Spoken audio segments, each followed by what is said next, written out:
Hello guys, welcome to this channel. I hope you guys are doing well. Before we start, make sure to subscribe to this channel and hit that notification bell to get updated from us.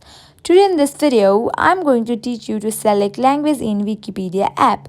Make sure that you are connected to your internet and you have already installed Wikipedia app in your device. Now let's get started. Open your Wikipedia app. Here we go.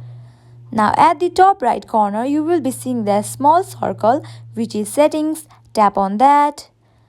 Now here you will be seeing different options. Go to the My Languages option. Here I go. Now you will be seeing there add another language option. Tap on that. Here you can choose any of the language you wanted to. For now here I will be choosing language Banjar.